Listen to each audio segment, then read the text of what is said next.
por favor, multipliquem esse grupo para que mais pessoas possam participar.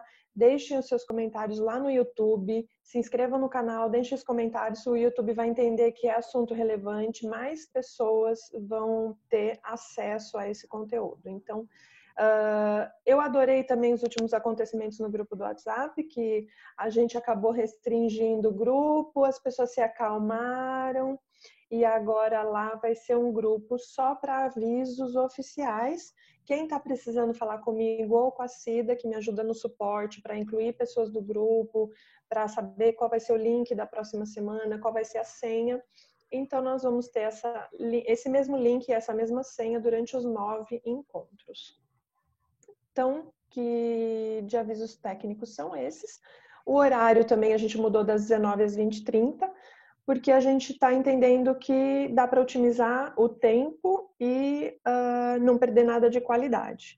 Aliás, porque a gente tem várias pessoas de Portugal e da Irlanda, né, assistindo ao vivo também, e que o fuso horário é bem diferente. Tem pessoas de Cuiabá, o fuso horário também é bem diferente, então nessa 1h30 a gente vai produzir várias coisas interessantes. Eu espero que vocês apreciem, coloquem suas dúvidas. A Tati vai me ajudar. Escrevam no chat, ela vai lendo para mim e a gente vai respondendo. E vamos ao trabalho. Eu quero iniciar agradecendo imensamente a Deus pela minha vida.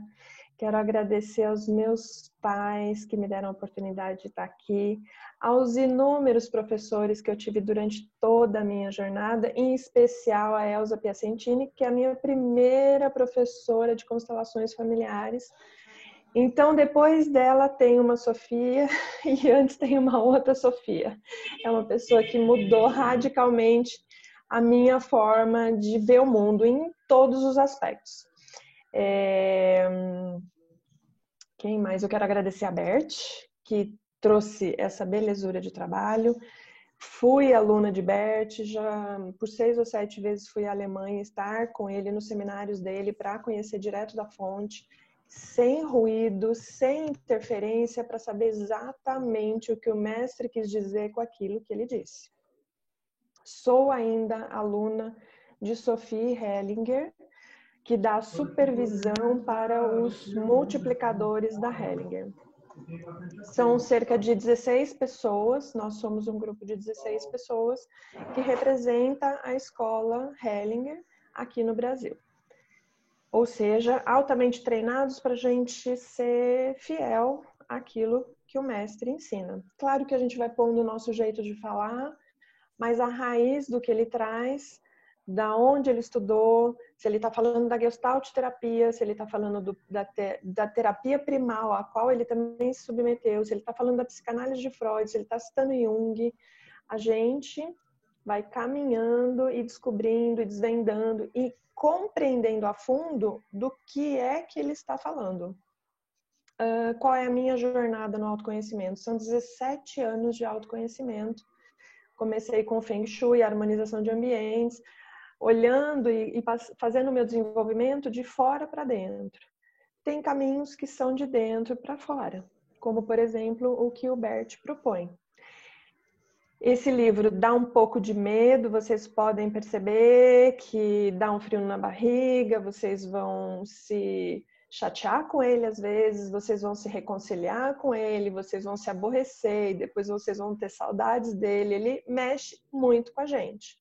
Então, não por acaso, a gente teve essa semana uma situação de medo no nosso grupo. A gente está totalmente e intrinsecamente conectados. E eu, então, quero começar falando sobre o medo. O medo e a raiva, a agressividade, são sentimentos que com muita frequência surgem no campo fenomenológico das constelações familiares. E se esses sentimentos forem muito, muito grandes, os indivíduos ficam paralisados no campo. Muitos de vocês já tiveram a experiência de sentir frio nas mãos, sentir frio no corpo, estar imóvel ali, não conseguir dar o próximo passo. Pois bem, o medo é nocivo em excesso, o medo é nocivo em todas as áreas. Tá com ruído em algum microfone? Quem será? Ai, melhorou. Ótimo. Vocês me ouvem bem? Jóia. Sim. O ruído, o medo, ele é nocivo em excesso para todas as áreas da nossa vida. Ele impede você de ter sucesso, de se comunicar bem com as outras pessoas, impede você de se relacionar bem com seus pais, com o marido, com os subordinados na empresa. O medo em excesso paralisa e congela você de forma que você não consegue ter filhos, se esse é o seu desejo, ou ter uma promoção, se esse é o seu desejo. Ele simplesmente te congela e te paralisa. Isso é energia estagnada em você que vem do sistema familiar. Ah, Sofia, então não é minha responsabilidade? É sim nossa responsabilidade, porque por vibração nós fomos atraídos para esse campo familiar e essa família foi atraída para nós. Então, por vibração, esses são os pais certos para nós, as mães certas para nós, exatamente aquilo que a gente precisava para ter todas as condições perfeitas para o nosso desenvolvimento. E esse livro que faz, ele faz a passagem, um ritual de passagem das meninas virando mulheres, dos meninos virando homens. Porque a gente vai se dando conta ao longo da leitura e desse trabalho, o que é que ainda me falta? Me falta falar com outro de adulto para adulto? Ou eu estou esperando que o meu companheiro cuide de mim como se eu fosse a filha do papai? Então, quais são? Vamos deixar os microfones desligados, por favor. Quais são os papéis que eu tenho nessa vida? Leia, você consegue desligar o seu microfone? Mas tá desligado. Não, tá aberto, acho que bateu o dedo. Quais são os papéis que eu represento nessa vida? Quais são os papéis que eu represento e eu de fato sou eu genuinamente, sem medo ou com pouco menos de medo? Então, se você tem medo, observa, ele é seu, ele é do sistema familiar. Isso já vai trazendo luz e entendimento para saber o tamanho e a densidade e o dono daquele medo, para que a gente não fuja mais das situações. Algumas pessoas e nós mesmos já nos deparamos com alguma situação em que a gente quis sair correndo, quis fugir porque estava realmente com muito medo. Eu já passei por situações dessas e, surpreendentemente, muito recentemente. Então, a todo momento a gente pode estar se deparando, por mais autoconhecimento que tenha, com situações que vai ter muito medo e está querendo sair correndo. A minha proposta para vocês é: respirem 1 minuto sobre o assunto. Isso é mesmo daquele tamanho que parece ser? Se for mesmo aterrorizante, ok. O medo é saudável, evita que a gente se machuque, que a gente fique dentro de uma casa em chamas. Mas de repente não era a casa em chamas, era só um fósforo aceso. E de novo a gente vai sair correndo. Então, quando a gente faz um pequeno exercício de respiração, pensa a respeito daquilo antes de tomar uma ação, a gente evita grandes estragos. Por exemplo, sair correndo e bater o carro. Por exemplo, se machucar porque estava fugindo de um perigo imaginário. E eu quero começar então com essa pequena respiração para que fixemos como se faz e utilizemos quando tiver medo, insegurança, para tranquilizar o coração. Gostariam? Então vamos lá, vamos sentar de uma forma bem confortável e ainda de olhos abertos, a gente se encosta, se recosta, alinha a coluna, deposita as mãos em cima das pernas e com a boca aberta a gente expira. Solta tudo, tudo. E depois inspira com o nariz. E levanta os ombros para caber mais ar nesses pulmões. Porque a gente quer mais da vida. A gente não quer um pouquinho, a gente quer tudo que a gente merece. E depois a gente expira novamente. E voltamos a inspirar. E expiramos. Nessa terceira expiração, a gente vai deixando as pálpebras dos olhos caírem. E a gente pergunta: por que esse medo?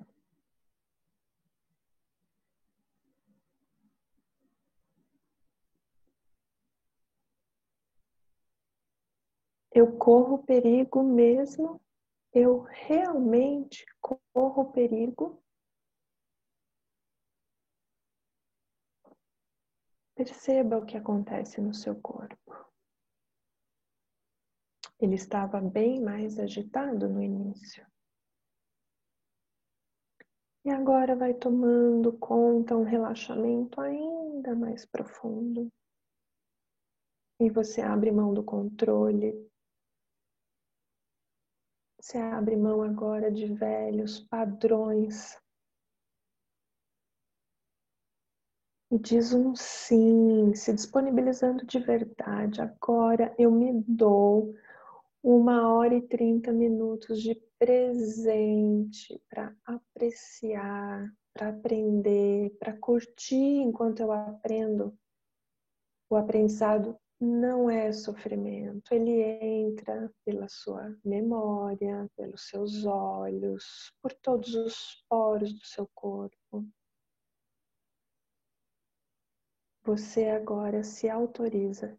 Digam internamente para vocês mesmos: eu me autorizo a estar aqui, completamente presente, no aqui e no agora.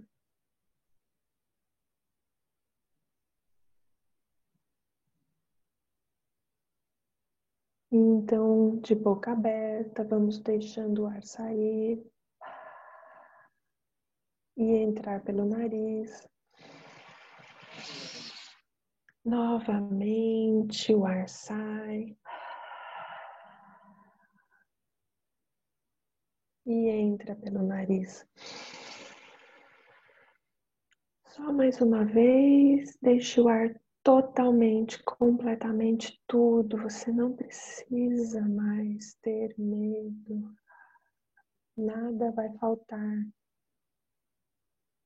E inspira pelo nariz.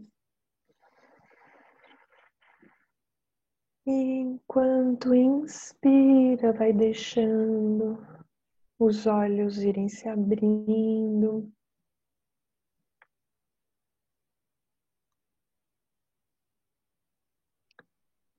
Que maravilha! São mais de 70 participantes.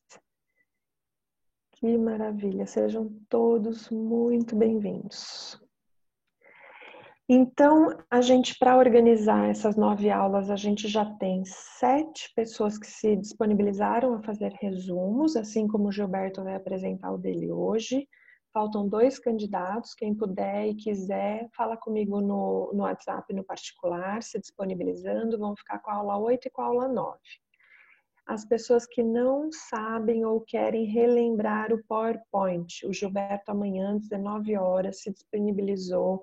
Vamos abrir uma sala aqui no Zoom. Ele vai dar informações gerais e específicas para quem precisa de PowerPoint.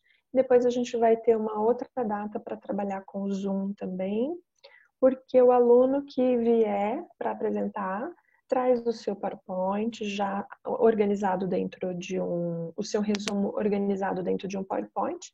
Precisa saber compartilhar a tela para fazer, primeiro para elaborar o PowerPoint, depois aqui no Zoom para compartilhar a tela e apresentar o seu trabalho. Então, acho que dessa forma a gente oferece também tecnologia de informática, além da tecnologia de Bert. Agora eu quero passar Ok, Andréia, você fica com a aula 8. Obrigada por se disponibilizar. Falta só mais um candidato. Gilberto, agora eu quero passar a palavra para você, apresentar o seu trabalho e eu vou fazendo exemplos ao longo do caminho para ir enriquecendo, tá bem? Tá bem, obrigado. Boa noite, pessoal. Eu agradeço a oportunidade e eu vou apresentar aquilo que eu estudei essa semana toda. Beth é um pouco mais difícil do que a leitura habitual, porque eu trabalho com TI, que não é simples, mas também não tem que exige mais. O Beth exige mais de você porque você vai usar seus sentimentos, seus conhecimentos, tá? A apresentação está no Google e a gente vai disponibilizar para vocês caso vocês queiram consultar. Ela está bastante simples, eu acho que o conteúdo vai vir mais quando a gente começar a divulgar. Eu vou compartilhar a minha tela, eu estou vendo só a Sofia, tá? Está desabilitado para mim, eu preciso que habilite novamente para que eu possa compartilhar. Para você ser o host, né? O host está com quem? Acho que agora abriu. Gilberto, dá uma olhadinha. Obrigado pela gentileza. Deixa eu ver o que acontece aqui.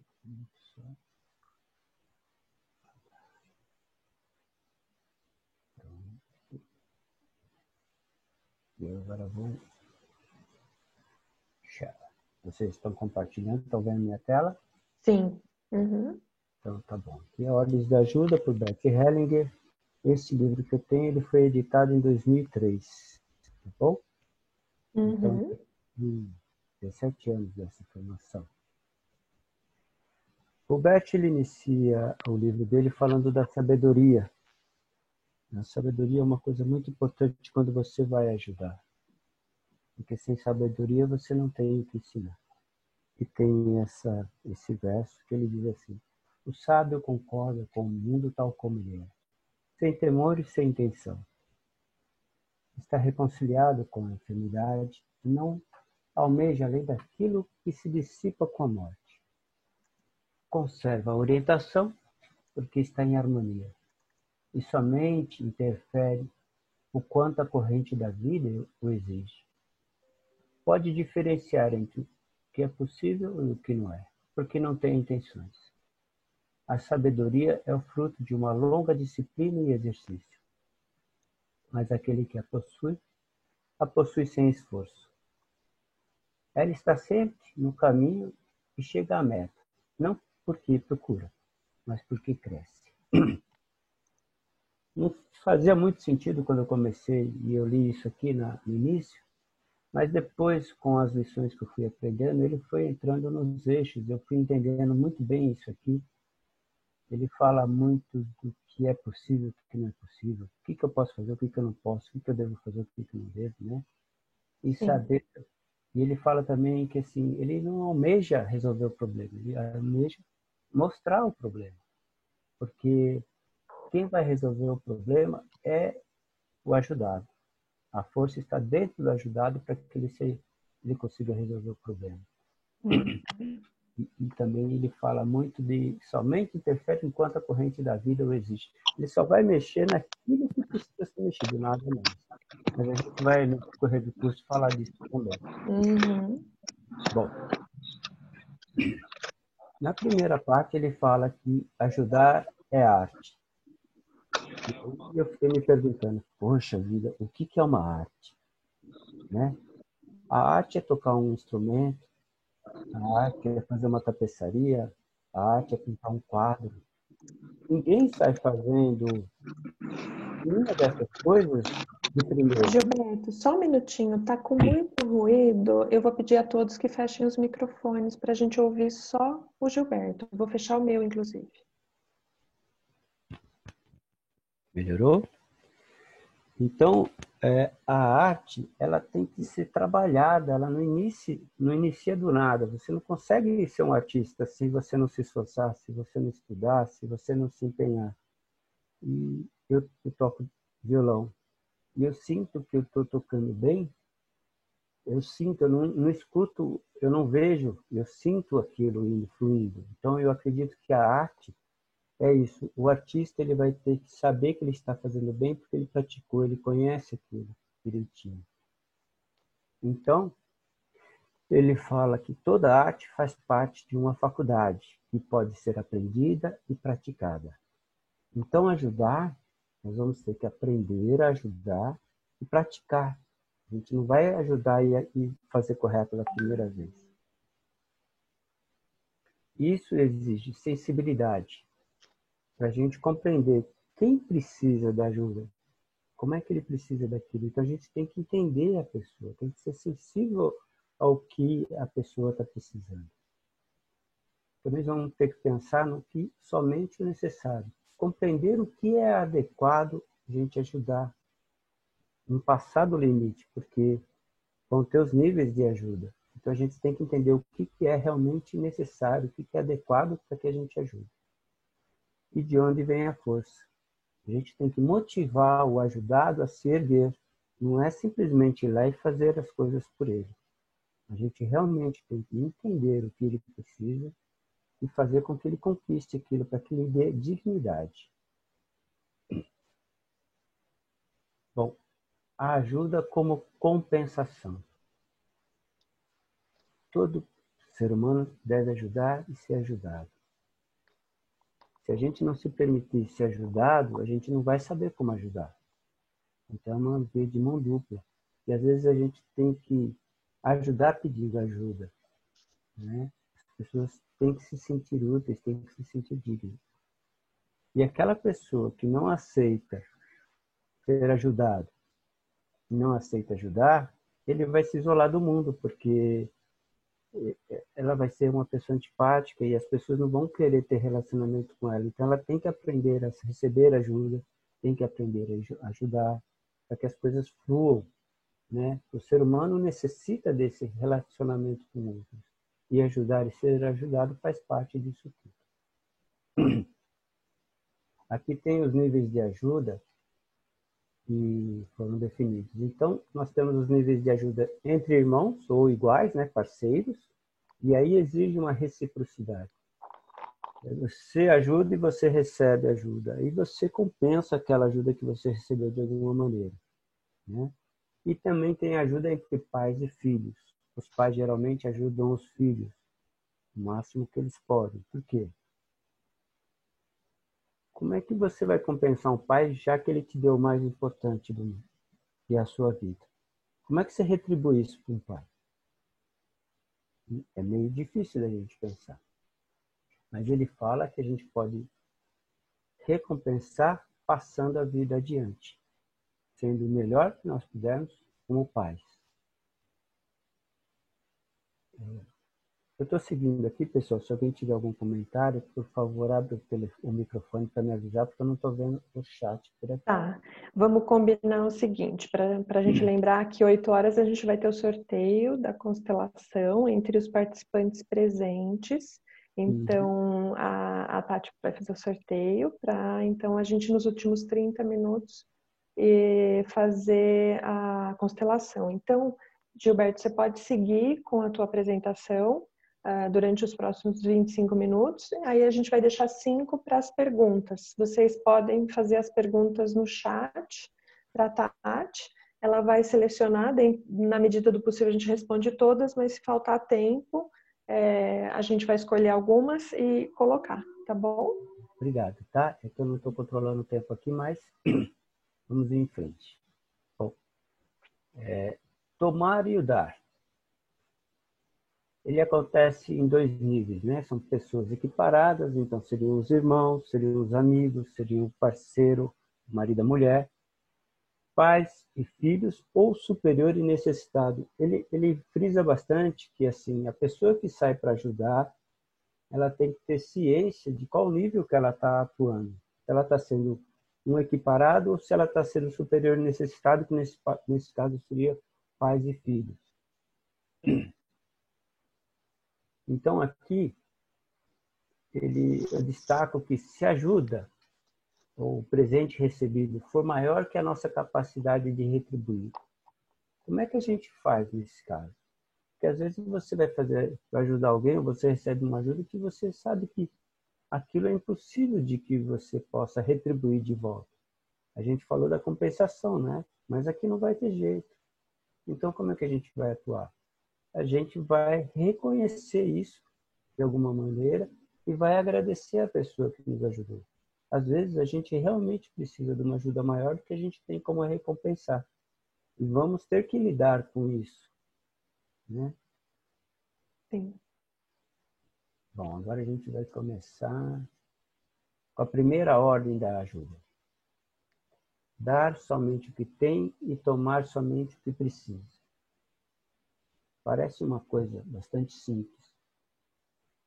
Mas quantas vezes a gente tentou dar aquilo que não tem e quantas vezes a gente tenta tirar de uma pessoa o que ele não consegue fornecer. E a gente não percebe, né? Então, isso causa uma desordem nas coisas, né? Quando a pessoa tenta dar o que ela não tem ou tomar o que ela precisa, isso é muito desgastante. A pessoa não consegue levar isso adiante. E nem a gente consegue levar a gente tomar, né?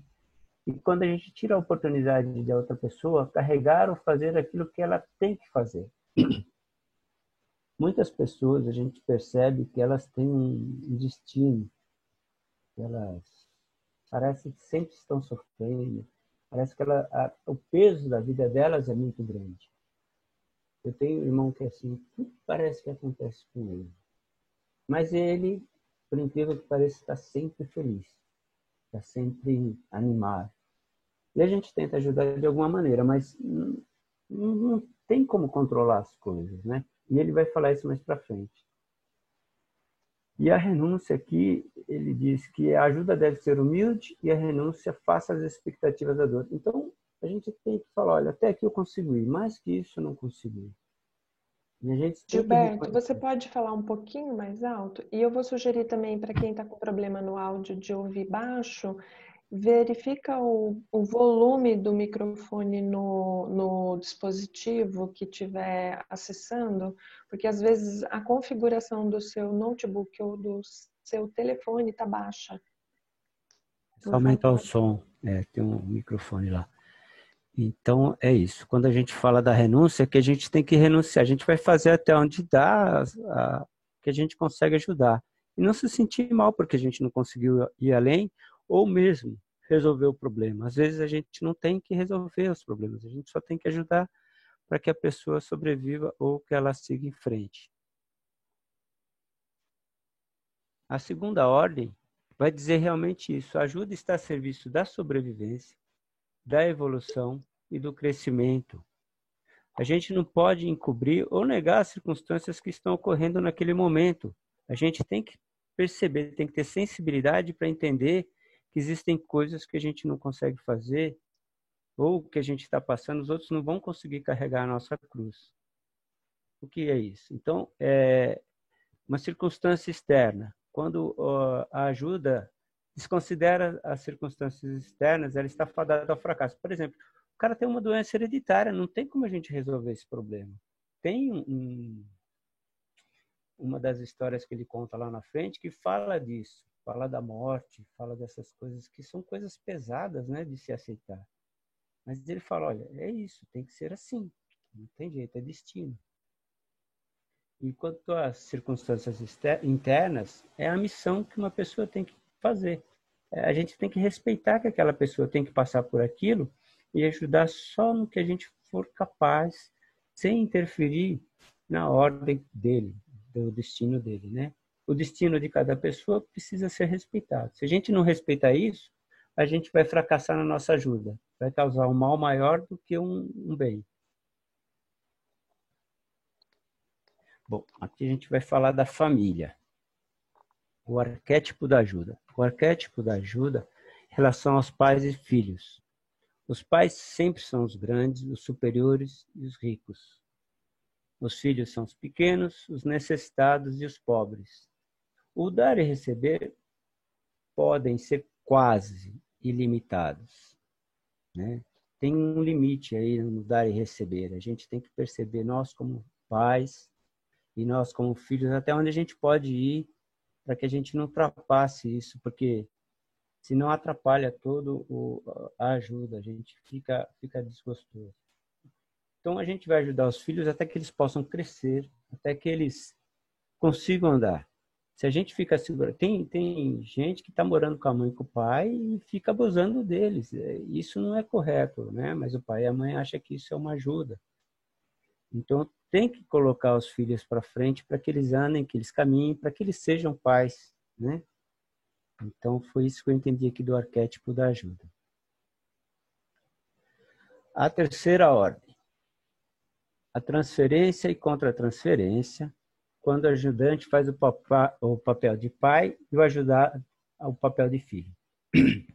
Muitas pessoas trabalham com agentes sociais, professores, auxiliares em locais públicos.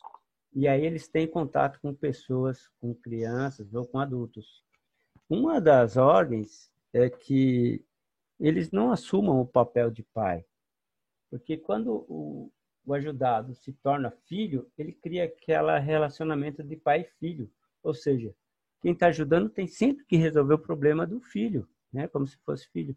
E tem que evitar isso para que isso não cause um problema maior na ajuda. A ajuda não vai ter sucesso se ficar nesse relacionamento. Uma da terceira ordem é assim, o casamento com uma pessoa mais velha. A pessoa casa com uma pessoa mais velha e acha que ele é o pai ou acha que ela é a mãe, porque isso lhe falta. E isso não vai dar certo. Imagina você casado com seu pai e com a sua mãe. Não tem jeito, né? Eu tenho uma colega que fala assim, você não transa com o pai, você não transa com a mãe, você tem que prestar atenção nessas coisas. Você está casando, você tem que casar com alguém igual a você. Aqui ele colocou a idade, mas eu não acho que seria tanto a idade assim, porque eu já vi muitos casais com idades semelhantes que a mulher virou mãe ou que o marido virou pai. O tratamento é igual. Então ficou estranho aqui, mas eu acho que ele colocou a relação da idade aqui só para exemplificar maior, né? O ajudante não deve colocar no lugar dos pais. Né? A gente nunca tem que se colocar no lugar dos pais, senão fica aquele vínculo pai e filho, e o pai sempre tem que fazer as vontades do filho. A desordem é permitir que o adulto faça reivindicações ao ajudante, como uma criança faz para os seus pais. É o que eu tinha acabado de falar, né? Aqui. Quando você cria uma sintonia de pai para filho, ou seja, o ajudante e o ajudado, eles têm uma relação de pai para filho, o que é ajudado, mesmo que adulto, ele vai fazer reivindicações como se fosse o pai dele. E isso não vai dar certo. A ajuda não vai ter progresso dessa maneira. Quarta ordem. Encarar o indivíduo como um ser isolado, sem considerar que ele faz parte de uma família. Quando a gente vai ajudar alguém, a gente tem que perceber qual o contexto geral. Porque se a gente está trabalhando com constelação, com sistema, a gente entende que tudo é importante. E às vezes a gente não vai identificar alguma coisa que deveria ser vista se a gente não considerar as outras pessoas, né? Então a gente tem que ser menos pessoal e mais sistêmico para que a gente consiga ver o todo. Ele fala, olha, presta atenção no todo, dá uma olhada em tudo. E por quê?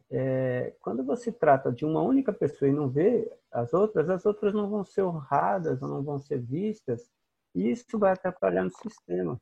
A gente tem que prestar atenção no todo, nas pessoas que fazem parte. Então, entenda-se sim a pessoa, o ajudado, mas também como é que é a família, como é que constitui tudo, né? A gente tem que pensar nessas coisas, olhar o todo.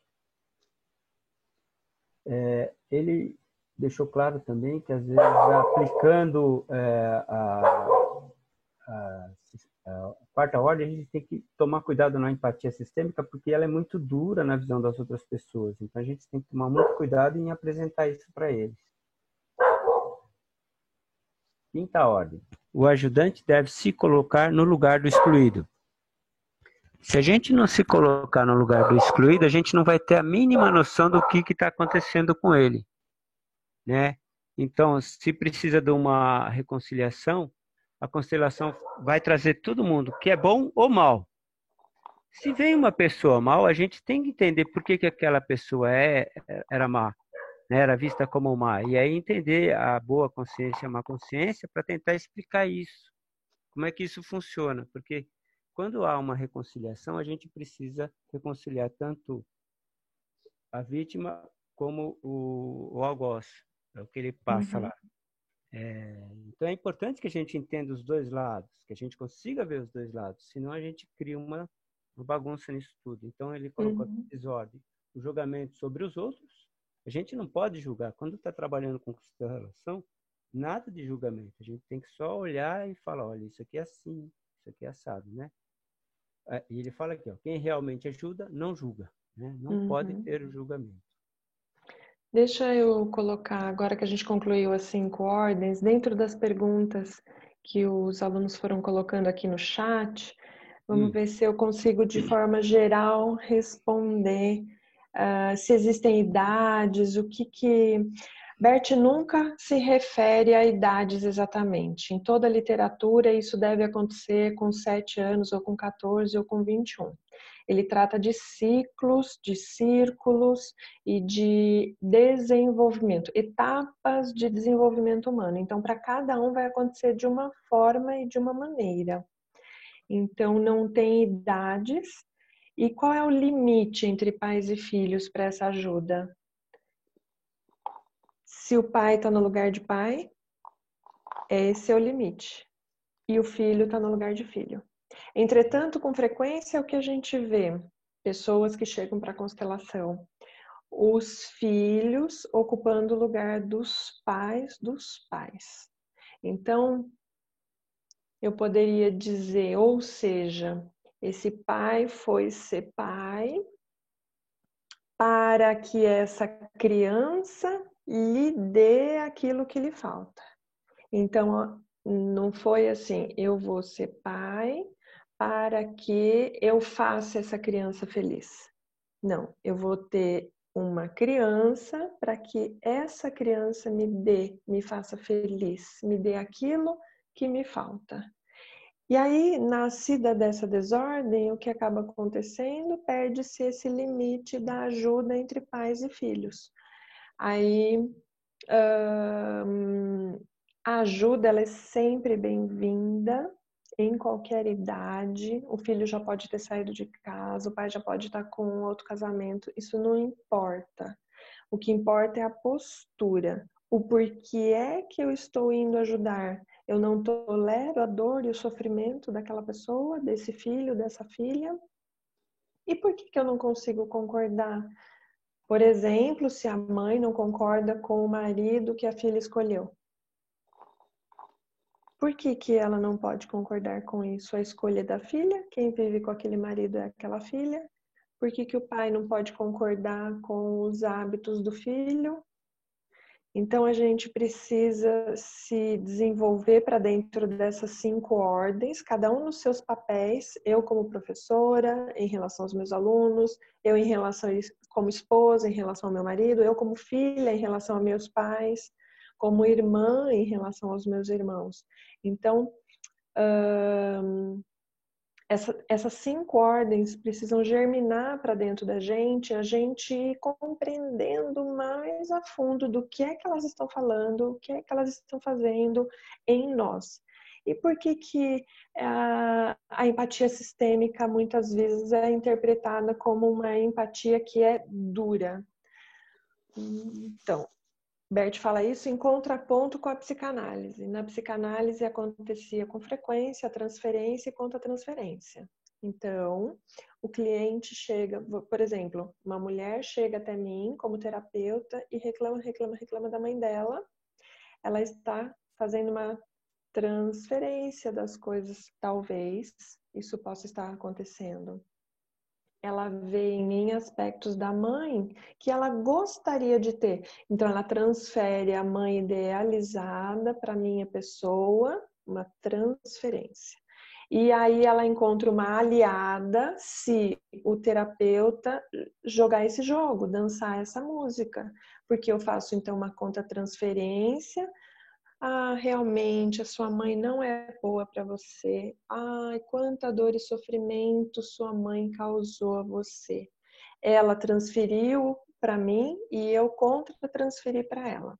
E isso não é uma ajuda sistêmica com a empatia sistêmica. Em contraponto, Bert propõe o quê? Olhe para um adulto e você da posição de adulto e estabeleça uma relação terapêutica entre dois adultos. Então, uma postura onde a visão é empática para o sistema dela. Veja, sua mãe fez isso, mas as condições em que ela viveu, as oportunidades que ela teve, compreende que hoje ela se porta dessa maneira por causa disso, que poderá ter contribuído para que isso. Então, se o cliente está buscando um aliado no papel do terapeuta, esse cliente vai embora. Se o terapeuta tem medo que o cliente vá embora, ele não vai ficar na posição de adulto. Ele vai correr na direção do cliente para pegar no colo e fazer uma empatia do indivíduo, desconsiderando o resto do sistema. Onde é que está a dureza? Quando a gente mostra para o cliente, nu e cruamente, sua responsabilidade por estar naquela situação. Tá vendo? Isso. Essas eram o contexto, a situação. Ah, então quer dizer que meu marido brigou comigo porque eu fiz aquilo que se apertou o botão errado e desencadeou como consequência vários conflitos.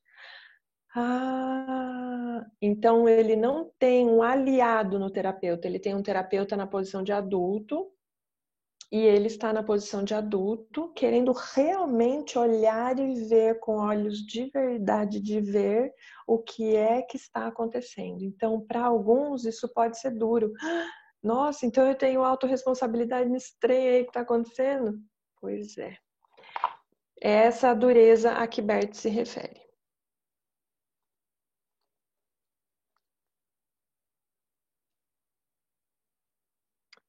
Gilberto, por favor. Obrigado. Estão me escutando bem?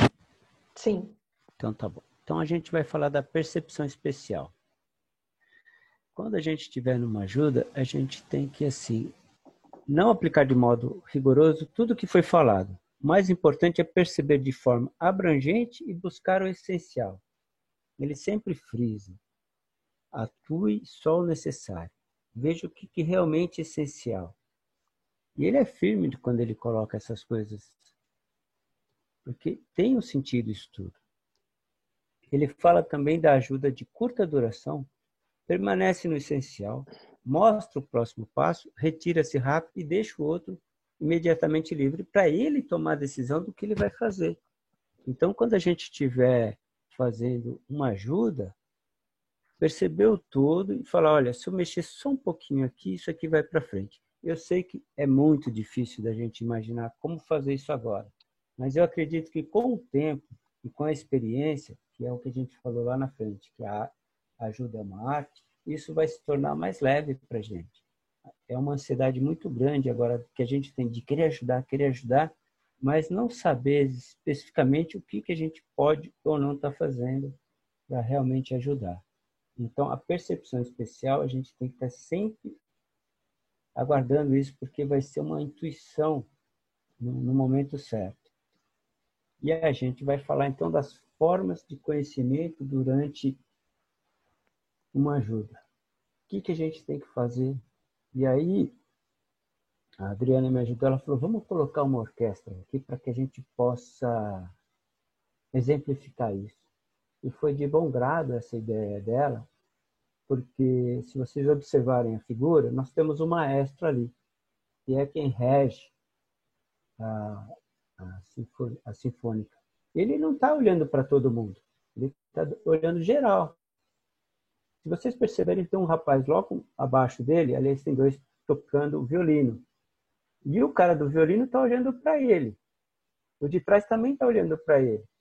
Mas ele não está virando a cabeça para olhar para os outros dois ali. Então tem todo esse aparato aqui que a gente está vendo só ele com a baqueta ali. O que acontece? Vamos ver. Primeiro ele fala da observação. A observação tem que ser aguda, precisa ser direcionada para os detalhes, né? Então você tem que procurar os detalhes nas coisas. Vai ter toda aquela apresentação, você olha os detalhes. Também tem a percepção. A percepção tem que ser uma visão de fora. Imagina quantos sons esse maestro não está escutando. A gente está só vendo violino aqui, mas deve ter acordeon, deve ter diversos outros instrumentos, piano, bumbo, e ele tem que estar olhando de longe para perceber o que pode estar fora, né? É isso que a gente tem que colocar aqui. Precisa de distância, mas no que diz respeito aos detalhes, ela é imprecisa, a percepção. Mas ela entende o observado e percebido. Se alguém sair do tom aqui, a gente consegue perceber, se fôssemos o maestro. E nós temos a compreensão. A compreensão vem da observação e da percepção. Então, quando você tem esses dois juntos, você cria a compreensão da situação. Então, você entendeu o que está acontecendo ali. O próximo passo é a intuição. Com base nesses três elementos, vai surgir alguma coisa, uma ideia, um insight, para que você possa aplicar ali. E isso é rápido, é uma coisa bem assim. Estalar de dedo, você olha e fala, é isso. E tem que acreditar em você. A intuição é você conversando com você de dentro. Então, você tem que ter fé no que você pensar. E aí a sintonia, né? A sintonia é a percepção de que vem de dentro de você. Você fala, realmente é isso que a gente vai fazer. E é no sentido geral. A sintonia exige que eu entre, eu mesmo, em sintonia com quem eu estou ajudando. A hora que eu sentir que eu estou indo bem junto com quem eu estou ajudando, a gente consegue a evolução e resolver o problema. Foi isso que eu entendi aqui.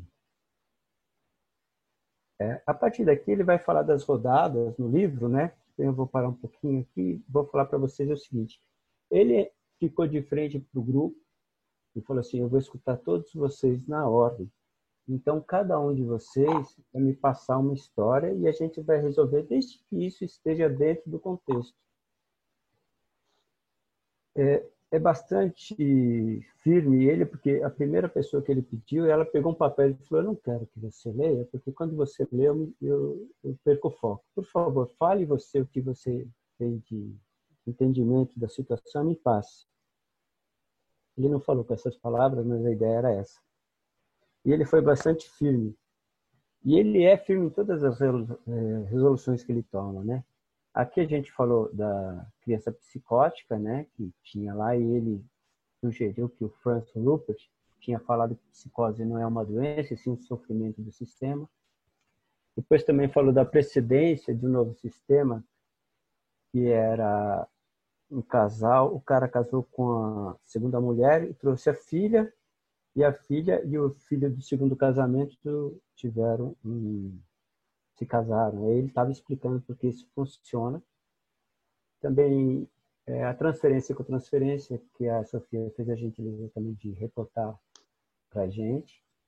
E ele fala também da coragem e percepção de um jovem que queria formar uma família, mas ele achava que ele era homossexual. Então ele foi bastante enfático, falou, olha, é assim, ó, é assim que resolve e vai seguir em frente. A leitura é bastante... Ela é clara, mas é difícil de você sentir o que estava acontecendo lá. Então ela fica meio pesada, você tem que ler e reler. Pelo menos no meu caso, eu tive que ler, reler, para a gente poder conversar. Mas ele aplica tudo aquilo que a gente tinha falado nas 5 leis em cada ponto aqui, né?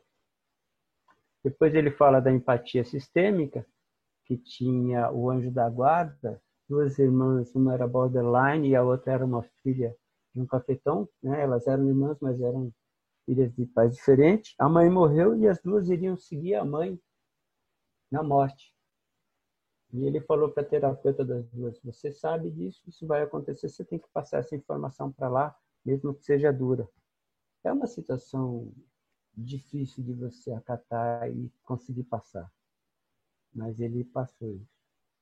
O outro caso que eu percebi também, que foi bastante forte, foi dos irmãos turcos. Eles bateram numa pessoa, eles moravam num grupo, eles bateram numa outra moradora que era marroquina, E estava aquela confusão, porque o grupo também não aceitava bem aquilo. E a moça falou, o que eu faço? Falou, os caras têm que ir embora, têm que voltar para a Turquia.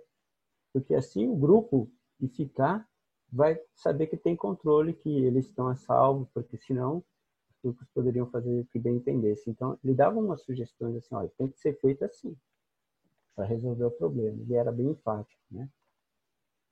Um outro caso era o pai estava preso e a mãe tinha 2 filhas, mas ela não sabia porque o pai estava preso, ela não queria ver.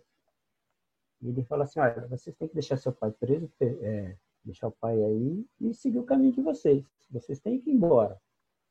Agora, eu me coloquei na situação, imagine como você vai falar isso para uma mãe com 2 filhas. Você tem que voltar para sua cidade natal e largar. É bastante duro de você entender, deve ser bastante duro de você ver e colocar isso. Então, tem que trabalhar, tem que estudar bastante esses casos para que a gente consiga entender melhor. Aí eu fiquei meio assim, mas eu falei, eu vou deixar para a Sofia explicar melhor. Porque... Que aluno aplicado já começou até a aula número 2. É, então aqui eu só vou finalizar a minha apresentação. Eu sei que deve ter ficado muito de falhas, mas eu fiz o melhor que eu pude aqui, dentro da minha capacidade. Vou agradecer a Sofia, que me deu a oportunidade imensa de estar apresentando isso e preparar alguma coisa.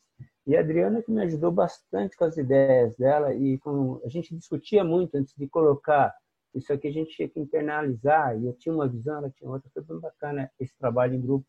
Inclusive, eu tinha sugerido isso para a Sofia. Quem for fazer as próximas apresentações, sempre tem um anjo da guarda ali para discutir, porque caso aconteça alguma coisa no dia, a outra pessoa pode apresentar, ou mesmo você trocar ideias e ver que você não está sozinho fazendo essas coisas. Então, muito obrigado a todos. Espero ter atendido aí o que era desejado e se eu puder responder alguma coisa junto com a Sofia, senão eu fico aqui com vocês e a gente aprende juntos. Sim, foi muito Obrigado, bom, né? Gilberto. Ficou muito bom, sim. O pessoal está falando no chat que gostou, obrigada, ficou muito Boa bom. Eu parada. também concordo, ficou muito boa a tua apresentação. Estava com tanta sede que já começou a página 35, mas Nem vi. o aluno que for fazer começa da 35, tá? A próxima aula. Obrigado, gente. Sou. Sim, quem está falando? Sou eu. Acho que tem algumas perguntas aqui que o pessoal foi colocando durante a apresentação dele. Posso trazer para vocês irem respondendo? A Lisandra perguntou: o Gilberto comentou que compensamos os nossos pais, sendo pais, e quando não tivermos filhos? Uhum. Então, Bert fala que a gente pode compensar, né, que a relação entre pai e filho, ela é uma relação verticalizada. Os pais são sempre os grandes, vieram primeiro na vida, estão numa posição superior, e os filhos vieram depois, são pobres, desejam receber e receberam dos pais o que há de melhor nessa vida. Então, muitas vezes a criança se despede dos pais e começa a se afastar dos pais por causa da culpa.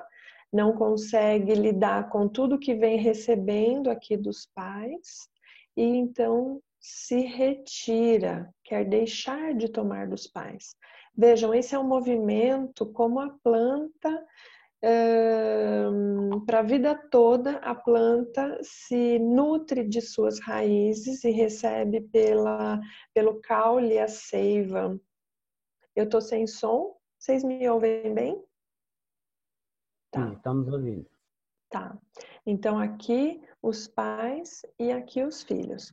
Quando os filhos querem, para não se sentir tão culpados assim, retribuir à altura o que os pais deram a eles, eles não podem. Mas às vezes eles tentam, se colocam superiores aos pais, tomando o lugar de pai do pai, de mãe da mãe, querendo estar acima dos pais. Assim, ai, não me sinto tão culpada. mas isso não resolve as coisas. O que efetivamente resolve é os pais dão aos filhos e os filhos, depois de um tempo, se a vida permitir, vão ter filhos também. Então, os avós se sentem retribuídos quando podem usufruir, conviver com crianças e tomá-las no colo e brincá-las sem o compromisso, brincar com elas sem o compromisso e o peso da responsabilidade de ter que educá-las. Então, a vida naturalmente se retribui sozinha quando se dá netos. Mas e no casos que não houveram filhos? Bert, por exemplo, não teve filhos. E o que ele disse sobre casais sem filhos? Também nenhum mal, segue adiante. Não necessariamente todos precisarão ter filhos. Nesse caso, nenhum mal, segue adiante. Mas sempre é ruim ter filhos? Não. Ele está se referindo aqui aos embaraços, aos emaranhamentos advindos de situações que as crianças acabam carregando e levando adiante. Ok. Então, um casal que não teve filhos, o que pode produzir para retribuir aos pais tudo que lhe deram nunca será suficiente. Por mais que desse milhões, a vida não tem preço, está muito acima de qualquer valor monetário possível a ser pago. Então, os filhos podem retribuir aos pais quando fazem algo de bom com suas vidas. Quando essas pessoas, esses filhos, são produtivos, se sustentam, se mantêm, levam o nome dessas pessoas, né, dos pais, para mais além nas empresas, cuidando de outras pessoas. Por exemplo, um presidente de uma empresa com 2.000 funcionários abaixo dele, o pai desse líder que toma conta de 2.000 pessoas, certamente fica feliz que o filho tenha projeção, tenha sucesso, está fazendo uma boa coisa da vida dele. Quando professores, por exemplo, têm muitos alunos e cuidam desses alunos do lugar de professores e não do lugar de pai ou de mãe do aluno, também eles têm pessoas que eles cuidam e que amam e que estão levando o conhecimento desse professor adiante. Por exemplo, Bert mudou drasticamente a forma de pensar de muitas pessoas. Quem segue Bert pode se considerar um filho de Bert.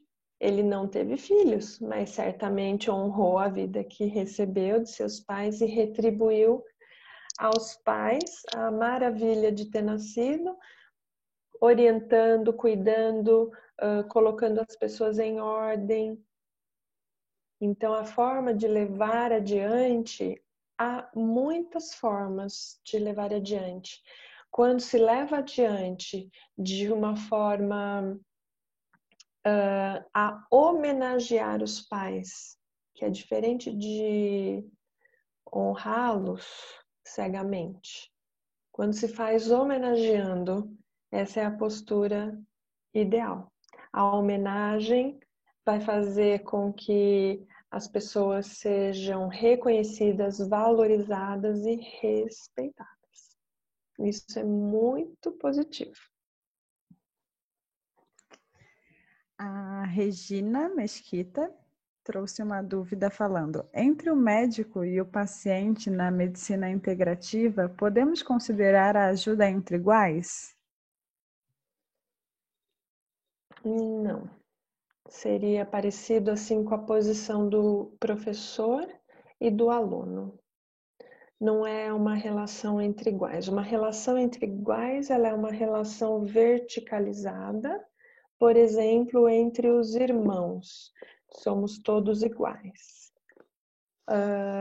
O professor está no lugar de poder, de liderança, no lugar de adulto, e a criança, então, está no lugar dela de criança. O cliente adulto, ou seja, o paciente adulto e o médico, que também é um adulto, numa primeira visão, parece sim que se dá uma relação entre iguais, mas na prática, eu vou pedir para fechar os microfones, senão fica muito barulho aqui. Sim, num primeiro olhar parece como são dois adultos e se dá uma relação entre iguais. Eu vou mutar o de todo mundo e aí você abre o seu de novo, tá?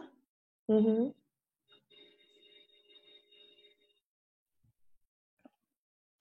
Na hora de ir no banheiro, gente, por favor, desliguem os microfones. Então, por serem dois adultos, parece, né, que é uma relação horizontal também. Mas o médico, ele está numa liderança e num cargo de poder, é ele que determina a vida ou morte, é ele que determina se vai ser uma cesárea, se vai ser um procedimento cirúrgico, se vai amputar. Então, ele está acima, porque ele traz o conhecimento peculiar da posição dele, e o outro está um pouco abaixo, mas ainda assim dois adultos. Então, o que significa considerar que são dois adultos? Ele tem o papai e a mamãe dele, eu tenho o meu papai e a minha mamãe, eu não ocupo o lugar do pai dele, eu não ocupo o lugar da mãe dele, do paciente. Eu, como médica, fico na minha posição com os meus papais. Por quê? Na posição de professor e aluno, isso também parece super claro o que eu estou falando para vocês, mas a maior incidência é de professores que estão no lugar de crianças e crianças que estão no lugar de adultos. Os papéis estão trocados. Isso também pode acontecer entre paciente e médico, entre professor e aluno, entre terapeuta e cliente. E o que é esse lugar de criança e de adulto? Análise transacional, Eric Berne fala bastante sobre isso, tem várias obras a respeito. Bert também se submeteu à análise transacional, gestalt terapia, primal, renascimento. Então, veja, quando ele escreve essas 5 ordens, ele já foi padre, ele já estudou pedagogia, filosofia, teologia, já foi diretor de escola. Então, ele já esteve em vários papéis, acumulou várias compreensões, depois ele se submete às terapias. E aí ele fala, as ordens são essas porque o ajudante, para ter uma ajuda eficaz e efetiva, precisa estar no adulto. Ou seja, internamente existem 3 caixinhas, como se fossem 3 lugares na estrutura emocional da gente. Em cima tem uma caixinha do pai autoritário. Não atravesse a rua fora da faixa. Não coma assistindo televisão. Não vá para a mesa sem lavar as mãos. Todas as ordens, todos os mandatos, tudo aquilo que é obrigatório você fazer está aqui. E embaixo tem uma caixinha chamada eu. Eu sou o adulto, eu sou o equilíbrio, eu atendo a esses comandos aqui de cima, do lugar de adulto, só que eu externo equilibradamente. Ok, eu vou até ali, vou atravessar a rua na faixa. Isso está em equilíbrio dentro de mim quando eu me coloco em segurança e atendo a esses mandatos externo equilibradamente. Mas quando sai da caixinha da criança, que a criança é só desejo, só emoção, a criança quer tudo a todo momento. Eu quero comer brigadeiro agora, eu quero atravessar fora da faixa, eu quero que o mundo me satisfaça, só eu existo e todos vocês estão aqui para me fazerem feliz. Esse é o papel da criança. sai tudo truncado se não tiver no lugar do adulto. Então, de que caixinha Bert está falando? Quando ele fala do papel do adulto, ele está falando da análise transacional, desse eu equilibrado, que atende sim os desejos. Ok, a gente come sobremesa aos domingos. Eu atendo os desejos da criança, não é a todo momento, toda hora, porque ela está querendo. E eu me coloco em segurança e atravesso a rua, sim, na faixa. O que acontece com esse excesso de mandatos? Hoje a gente tem adultos que são vendedores, trabalham na área comercial, precisam falar com estranhos para abrir novos mercados, conhecer novos clientes, e tem um mandato lá dentro dizendo: você não pode falar com estranhos. Esse adulto faz o quê? Esse adulto precisa ressignificar esses mandatos. Maquiagem vermelha não pode, unha vermelha quem usa é prostituta. Tem um monte de mandatos, se a gente for ver lá dentro, um monte de coisa que foi dito em 1970, 1980 e nós estamos em 2020. É necessário reviver, revisitar esses mandatos e também essa criança ferida que está querendo um monte de coisa a todo momento, que não se satisfaz com nada, já comeu toda a lata de brigadeiro e ainda quer brigadeiro. Então, não era fome de brigadeiro, era fome de amor. Então, a gente precisa dar o nutriente adequado para esse adulto, para essa criança, para esse pai autoritário. Tem sim que ter alguns mandatos, tem sim que satisfazer algumas coisas da criança. Qual é o equilíbrio? O adulto. Então, eu, como adulta, vou para a sala de aula, a médica vai para praticar a medicina no consultório, o terapeuta holístico vai fazer o trabalho holístico. O que eu tenho visto? Muitos profissionais já preparados, certificados, com vários diplomas, sem conseguir atuar. O livro Ordens da Ajuda tem essa possibilidade de auxílio para quem mergulhar para dentro disso mesmo e passar a se observar e se modificar os padrões dos movimentos, vai poder tirar os diplomas da gaveta e passar a exercer as profissões. Com esse primeiro passo, com as 5 ordens, de adulto para adulto, eu não tenho que resolver, não tenho que curar. Bert falou, eu não tenho que resolver, eu tenho que mostrar, ter empatia sistêmica, dizer a todos do que se trata a verdade, por mais dura que seja. Ela vai morrer.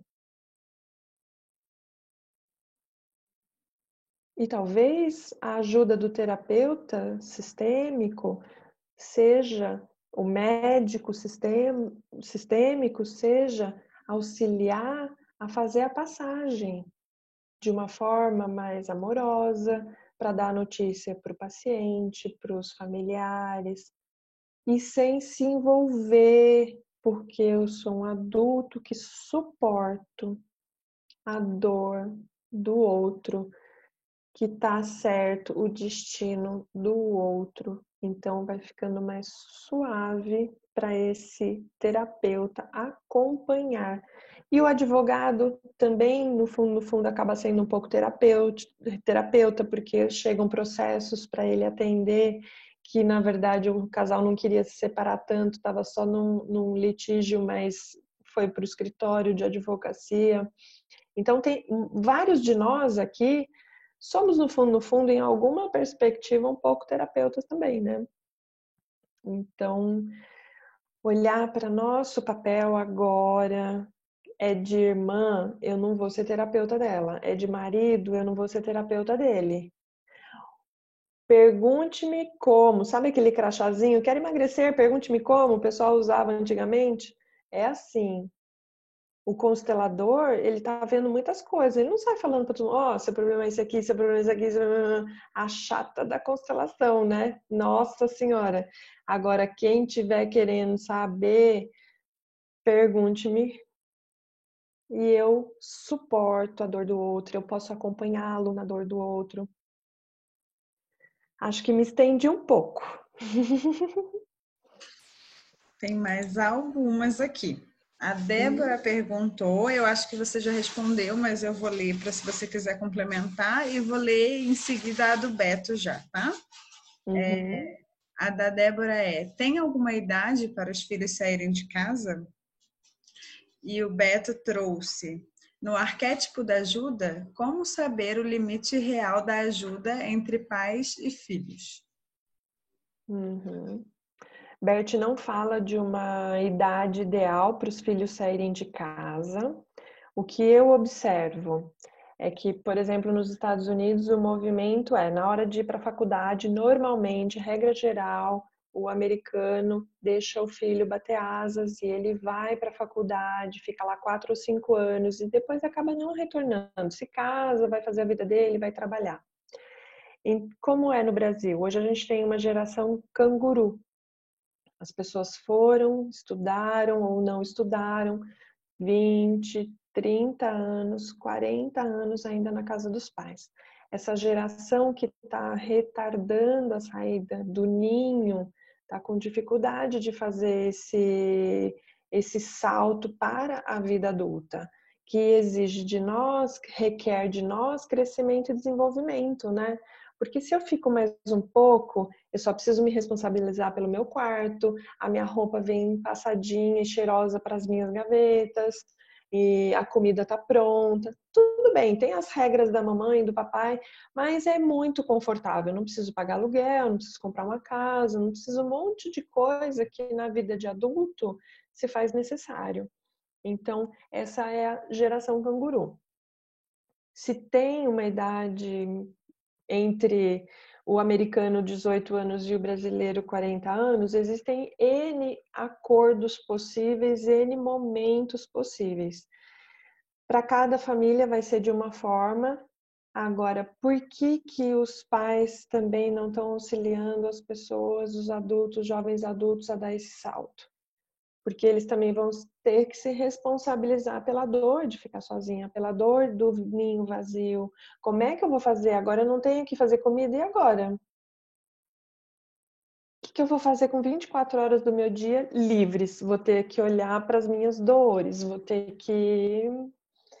Então, não existe uma, segundo Bert, nas obras dele, uma idade, mas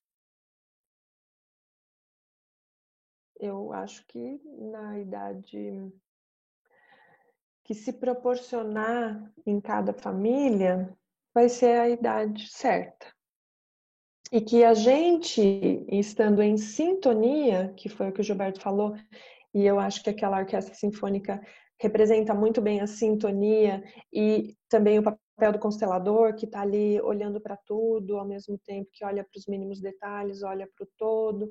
Essa sintonia com o pequeno e o grande, com tudo, é o melhor sinal das coisas para a nossa vida como um todo. É hora de deixar meus filhos irem para a vida, eu vou perceber se eu estiver em sintonia. Tem força para eles, não tem força. Ah, eu não gosto da mulher que ele escolheu para ele. Mas é ele que escolheu, ele que vai ter que conviver. Se eu estou em sintonia, tá bom, essa é a hora. E aí pode ser aos 30, pode ser aos 15, pode ser aos 25. Eu não me lembro da pergunta do Beto. O Beto disse também que para ele já estava respondida pela sua fala anterior. Tá. A Milena perguntou: o Ho Oponopono seria uma forma de limpar esses mandatos? Sim, o Ho Oponopono é sensacional. Ele muda a nossa vibração energética, ele eleva a nossa vibração energética. É uma oração com meditação que você vai limpando e vai se modificando mesmo. Bem bom. E aí eu não sei qual é o nome, tá como um Moto X4. E ela perguntou: quando não sabemos quais são os mandatos que estão reverberando, como podemos agir? A gente pode olhar pelas coisas que não estão dando certo na nossa vida, que a gente gostaria de ter e não pode ter, não está feliz, está com baixa estima, está acima do peso, o que não está funcionando bem? Um mandato pro gordinho, não pode deixar comida no prato. Ele vai comer tudo, mesmo que a fome já está saciada. Outro mandato que não é falado, mas é velado, alguém, ou todos nós já tivemos uma vovó, um vovô que fazia isso. Todo mundo já almoçou, mas sobrou um pouquinho de leite que foi para fazer o purê de batata, ou sobrou um pouquinho do restinho do purê de batata e não guarda na geladeira. Come, porque não pode jogar fora, não pode sobrar, não pode isso, não pode aquilo. Mas se você já almoçou e você já está satisfeito, você está fazendo isso porque você está reagindo a um mandato interno, que não necessariamente você está pensando para fazer. Você está no automático. E tudo que está no automático precisa ser revisitado. Do chat, as perguntas são essas, mas eu tenho uma minha, posso fazer? Pode. Sim, senhora. A senhora também tem direito à pergunta. Ai, Incluído no preço. porque ele começa falando da primeira lei. E a primeira lei é uma lei já um tanto difícil, que eu não sei de onde que ele tira a simplicidade. Porque ele fala assim, a ordem da ajuda consiste em dar apenas o que se tem e esperar e tomar o que se necessita. Como faz se a gente ainda é muito criança e acha que necessita de tudo? Então eu vou querer tomar tudo? Por exemplo, se for tomar todo o leite, vai engordar. Vai comer todo o brigadeiro, vai engordar. Já dá pra gente ver a desordem aí. Tá tomando mais do que precisa. Quero mais dinheiro, porque aí vai ser feliz, né? Não tiver mais uma casa, mas você já tem uma. E se tiver o segundo carro, porque agora tem um rodízio. Aí você tem mais seguro para pagar, mais IPVA e mais e mais. E agora você tem um monte de coisa para administrar que levam tantão do seu tempo e o que você queria era estudar BERT, ler. Tudo que é demais não é bom. Mas é super simples, né? Dar só o que se tem. Mas quantas vezes a gente está dando aquilo que a gente não tem, ou se comprometendo em fazer aquilo que a gente não pode, que a gente não consegue, dando um passo maior do que a perna. Por que ele fala isso? Porque ele viu muitas vezes nas constelações as pessoas deslocadas de seus lugares. Os filhos e os pais, e os filhos ocupando o lugar dos pais dos pais. Então, você só pode dar... E aqui conflito. E a gente só pode dar do nosso lugar. Seja um presente para os pais, seja cuidar deles na terceira idade, trocar uma fralda, acompanhar no médico, uma internação, cuidados, pagar o plano médico, seja qual o cuidado ou qual é só do lugar de filhos. Então, é simples, só que como nascemos de casamentos em desordem, nós reproduzimos a desordem. 95% dos casamentos estão em desarranjo, estão em desordem. E eu acho muito rico a forma como o Bert escreve, porque ele fala da ordem e da desordem, ou seja, ele fala de 100% daquele, ele completa completamente aquele pensamento. Não deixa dúvidas, isso é até aqui, daqui começa uma outra coisa que já coloca a coisa em desordem. Então, me parece que ele realmente pensou muito amplo. Eu diria que ele pensou em tudo, porque ele traz o conceito na completude total. Não é simples quando a gente está em desordem. E a gente nasce em desordem, achando que está fazendo uso do nosso livre-arbítrio. Não, eu queria mesmo comer aquele brigadeiro. As pessoas não sabem. As meninas, por exemplo, anorexicas, na juventude, porque querem ser modelos, querem fazer desfile de passarela, querem ter um corpo super elegante.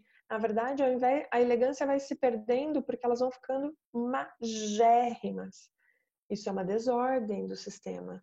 E por conta de desordens desse sistema, os filhos vão nascendo, crescendo, se desenvolvendo com os emaranhados que trouxeram. Tá tudo certo. Essa é uma condição sine qua non para estar aqui nesse planeta, nascido de um papai e de uma mamãe. A gente vem com um combo de emaranhados que é necessário a gente olhar para ir desembaraçando e nos colocando em ordem. Quando a gente se coloca em ordem, pode assumir mais compromissos, porque esse dia de 24 horas rende mais. Por que uma pessoa, por exemplo, pode só assumir o compromisso de recolher o lixo no final do dia, passando de caminhão, e tem um outro homem com 2 braços, 2 pernas e 24 horas no seu dia, e ele vai ser presidente de uma empresa e tomar conta de 2.000 funcionários? O que difere uma pessoa da outra? Ambas, 2 homens ou 2 mulheres, a responsabilidade. Essas pessoas podem assumir responsabilidades conscientes quando vão se desobrigando das responsabilidades inconscientes. Porque a pessoa que só tem aquela tarefa, ela acredita que ela só pode aquilo. E a outra que tem a outra tarefa, nossa, eu posso isso e muito mais. Manda que eu vou pegar. É mais um time com 500 pessoas? Manda. Não, 2 times com 500 pessoas, agora você tem 1.000 pessoas. Manda, eu sei como se faz. Eu assumo a responsabilidade, porque tá podendo, ela já tem para dar, que é uma das ordens. A gente só dá aquilo que a gente tem. E quando tá desembaraçado, quando a gente tá centrado em equilíbrio, ofertando aquilo que a gente tá podendo oferecer. Será que eu expliquei, Tati? Explicou, mas eu ainda tenho mais dúvida, só que eu não sei. Pode falar. A gente pode seguir. A gente a gente tem também um sorteio, mas A gente tem mais 4 minutos para terminar a aula, então a gente vai ter que deixar, infelizmente, a constelação e o sorteio para a próxima aula, tudo bem? Por causa do adiantado da hora, eu sugiro que esses minutos a gente ocupe com as outras perguntas para a gente consolidando. É bem importante essas ordens ficarem muito claras, porque é o livro todo fixando essas ordens, tá? esse início foi bem intenso para mim. E aí, juntando a outra ordem que ele fala do pai e da mãe, o Beto fez mais uma pergunta, mas eu já vou na sua, Beto, calma aí. E ele fala que dessa questão do pai e dos filhos, né? Mas como os pais dão infinitamente aos filhos, quando eles pedem, os filhos se sentem infinitamente obrigados a retornar. Como é que você sabe que seu pai está pedindo mais do que você tem para dar, ou sua mãe, e quando ele ou ela estão pedindo algo que você tem para dar e que você pode dar? Como que você lida com uma situação onde eles já te deram muita coisa e a 4ª lei ele fala que você só pode dar a quem te pediu? E quando seus pais realmente te pedem muito? Como que você mede e fala, não, isso eu não tenho mais, então você não vai receber, mesmo que você fique chateado? Ou como você... Isso. É difícil. Como colocar na balança o que atender exatamente? Boa reflexão. É uma reflexão mesmo para a gente saber de que posição auxiliar, e mesmo enquanto filha, eu também posso dar algo e receber, e é durante a vida toda. E mesmo que eles já tenham feito a passagem, estando em outra dimensão, esse intercâmbio continua. Então, uma das coisas mais importantes, esse relacionamento, ele continua se desenvolvendo para sempre. A nossa vida vai melhorando, quanto mais íntima eu vou me tornando da minha mamãe e do meu papai. Quando as coisas não estão confortáveis, não está dando para fazer esse intercâmbio de forma natural. O que é o intercâmbio de forma natural? Por exemplo, a árvore e a orquídea. A árvore está lá, vivendo a vida dela. A orquídea se junta a ela, que é uma planta que necessita da outra para sobreviver e para viver. Então, ela chupa a água do caule da planta, ela sobrevive e está lá. E elas vivem com naturalidade nessa simbiose. Os relacionamentos humanos também podem ser simbióticos. Mãe e filha podem uma depender da outra e não conseguem se desenvolver por causa da simbiose. Sempre esperam que uma retroalimente o sistema simbiótico. Elas não conseguem crescer para fora disso, porque está em desordem com a natureza humana. Para a árvore e para a orquídea, isso faz todo sentido no universo das plantas. Na natureza humana, isso não leva a crescimento, a ordem. A filha, por exemplo, vai ter dificuldade de se casar até que a mãe morra. Então, algumas vezes a mulher vai morar junto com o homem, essa filha, fica um pouco e depois volta para estar com a mãe. Porque de verdade ela não tem autorização para ir e estar com o marido. Se fosse verdade, se casaria com esse homem. Algumas vezes chegam até a se casar, mas depois é puxada de volta para a casa da mamãe, porque tem obrigações ali. Então, esses sinais que a vida vai dando de coisas que não estão confortáveis. Eu tô com 45 anos, é momento ainda de eu ter exigências com relação à minha mãe? E essa é uma pergunta para vocês fazerem para vocês também. Eu ainda tenho reivindicações com a mamãe. Isso são coisas para serem olhadas. A mamãe ainda tem reivindicações para com você? Isso são coisas para serem olhadas mais de perto. Porque não vai ser terreno que germine coisas grandes e férteis se uma ainda depende muito da outra, estão enganchadas. Desenganchar para que ambas possam, a seu tempo, no seu caminhar, irem fazendo seus desenvolvimentos. Assim, ninguém sai do lugar. Faz sentido, Tati? Faz sentido. Temos mais 2 perguntas aqui. Você quer seguir? Quer que eu traga semana que vem? Vamos concluir essas 2 perguntas e aí a gente encerra. Quando podemos saber o limite e que hora parar como terapeuta? Até onde podemos ir? Olha, algumas vezes já aconteceu na primeira sessão, já aconteceu assim de ser o fim. E eu já vi muitas vezes, Bert, também, a pessoa sentar do lado dela. Uma coisa que sempre me impressionou muito no Bert, do tanto de tempo que a pessoa levava para sair do lugar onde ela estava sentada na plateia e sentar do lado dele, ele já sabia do que se tratava o assunto. Então, ele deixava a pessoa falar muito pouco, que é o que a gente também faz na constelação. E o limite é o tanto de olhar de adulto para adulto, com a empatia para o sistema, independente se aquele cliente vai voltar depois ou não, se aquele cliente vai ficar satisfeito ou não com o que você está vendo e com a resposta que você está dando.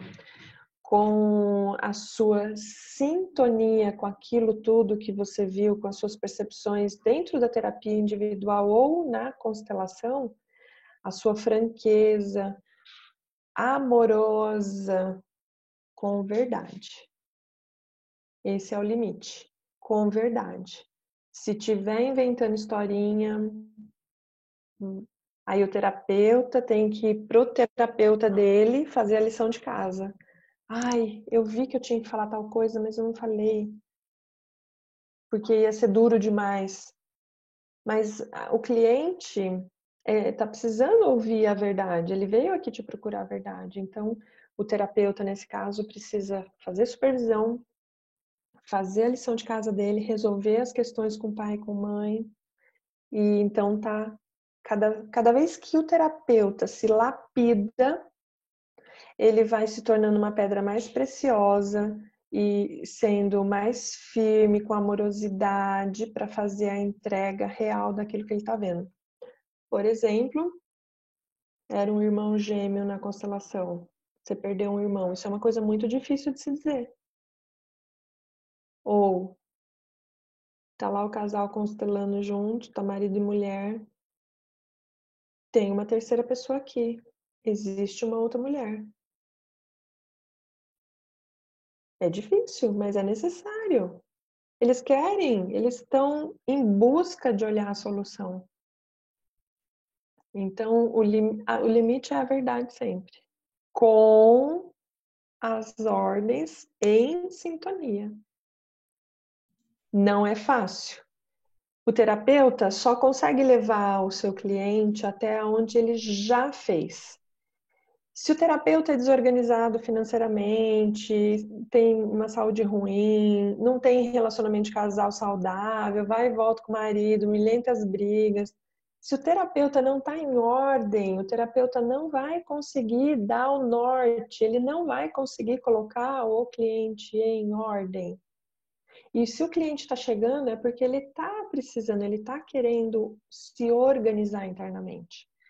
Então, eu vejo que os consteladores, os terapeutas sistêmicos, os advogados sistêmicos, a gente está assumindo uma responsabilidade maior. Não significa que nós somos melhores do que as outras pessoas, mas a gente está se comprometendo em fazer autoconhecimento, em se desenvolver de fato, em organizar a vida, porque o crescimento plus a mais, a felicidade extrema, viver plenamente, é você ter as suas necessidades básicas organizadas. Você ter dinheiro para pagar as contas dos meses, desse mês e dos meses, você ter uma casa, um relacionamento de casal, tá bem com pai e mãe. A partir do momento que você organizou esse colchão, que são as necessidades básicas de Maslow, aí vem o seu desenvolvimento espiritual, o seu crescimento profissional, o plus, o salto, o sucesso, aquilo que você anseia por ter um legado, por estar em linha com o seu propósito. Você não está conseguindo olhar para o seu propósito se você ainda está mexendo aqui nas coisas bem básicas, estruturais da vida. Não tem uma casa para morar, tá sem pagar o aluguel há 2 meses, não gosta de pagar em dia suas obrigações. Primeira lei da prosperidade, eu tenho prazer em pagar as minhas contas. Tô devendo? Vou pagar, com gosto. Porque o dinheiro tem que circular, ele vem, me satisfaz por um tempo e eu satisfaço o marceneiro, o mecânico, o cabeleireiro. Isso tem que circular. Ai, não, porque vai faltar, vai faltar, vai faltar, vai faltar, vai faltar. A falta vai se realizar na sua vida. Ai, que delícia mandar um dinheiro para lá, pagar tal coisa. A coisa volta, mais dinheiro se apresenta. Eles gostam de quem gosta de ser generoso. Não estou falando do desperdício, né? Vocês estão me entendendo. É fazer circular. Temos uma última que o Beto perguntou assim: nesta desordem, como fica a boa e a má consciência? Eu tenho pensado bastante sobre a boa e a má consciência, porque assim tá muito claro cada vez mais que boa e má consciência é sinônimo de bom senso. Se você for ver, no fundo, todo mundo fala assim: ah, mas esse daqui não tem bom senso. Ah, porque aquilo ali não tem bom senso. Fulano não tem bom senso. Quando você fala que o outro não tem o bom senso, é porque na escala de valores do que pode e não pode na família dele, aquele conjunto de coisas é permitida, por isso que ele faz. E nesse não é permitida. Como você olha de fora para o resultado do que ele fez, e você não gostou porque ele fez uma coisa que está na sua má consciência, não é permitido no seu sistema familiar, Aí você olha para aquela pessoa, ai, não tem bom senso mesmo? Olha, usar batom vermelho, já se viu, não tem bom senso, isso não se faz. E no outro sistema é super natural, é super adequado. A gente está falando das regras permitidas e não permitidas, observadas pelo sistema de percepção, pelo órgão de percepção do sistema familiar.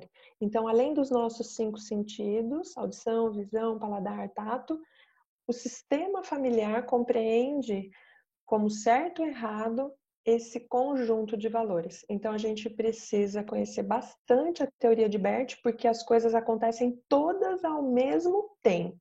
Você está percebendo a vida a partir dos seus 5 sentidos e a partir do órgão de percepção, que é a boa consciência, e as 5 ordens da ajuda estão acontecendo junto com o seu relacionamento com a sua mãe, que você não deixou de ser filha, junto com o relacionamento de casal, porque você se casou e você não deixou de ser filha, junto com o relacionamento com o seu pai, porque você continua filha dele enquanto se casou e é filha da sua mãe, e é tudo junto enquanto você é profissional, enquanto você tem suas filhas, tudo isso junto ao mesmo tempo e agora. É bastante coisa, mas dá certo. A gente vem melhorando bastante. As aulas do livro anterior mostraram assim um crescimento, um desenvolvimento bem grande das pessoas. Eu estou bem feliz de a gente ter continuado, de ter escolhido uma obra brilhante do Bert, de ter 70 pessoas ao longo da aula toda e beneficiar mais um tanto de gente que pelo YouTube assiste depois. Então, 77. Oi? Chegamos a 77. 77, que maravilha. Ai, me desculpem, a gente não vai fazer o sorteio hoje, porque as pessoas precisam estar presentes para participar do sorteio, então a gente vai dar oportunidade para quem não pôde vir hoje. E eu quero que todos vocês que vieram hoje venham também na segunda que vem para participar do sorteio, e aí a gente vai fazer a constelação com bonecos e num formato bem legal, onde vocês vão ser representantes da constelação. Então, não percam. É um modelo bem legal e vocês vão ter insights maravilhosos na próxima segunda, tá bom? Por favor, curtam o canal, deixem lá seus comentários para crescimento orgânico. Se quiserem convidar os amigos, os familiares e os inimigos também para as próximas aulas, porque eles também precisam. Chamem a Cida, por favor, que ela ajuda a cadastrar as pessoas. O nosso grupo de WhatsApp ele é seguro, vocês todos estão sendo cadastrados com o nome completo, e-mail, para a gente conhecer bem de pertinho, porque eu quero abraçar todos vocês em breve e a gente vai ter uma vivência também no final com todos que quiserem participar. Vai ser um sábado e um domingo. Então, o formato todo do curso são 9 aulas com 14 horas aula. E ao final, a gente vai ter um módulo de final de semana com 14 horas, 7 no sábado, 7 no domingo, de muita vivência, experiência para elaborar tudo isso, internalizar mesmo, sair sabendo todas essas ordens e vivenciando essas ordens, para quem estiver querendo. Pediam aqui, Sofia, para as pessoas também curtirem o Instagram, divulgar, tem um monte de informação para todos os seus contatos verem as coisas lindas que eles estão postando. Sim, o Instagram tá lindo também, por favor. Obrigada, gente. Boa noite. Tati, muito grata pela sua ajuda. Gilberto, obrigada pela sua bela apresentação. Obrigada a todos vocês. Até segunda que vem. Tô morrendo de saudade de abraçar e apertar todos vocês.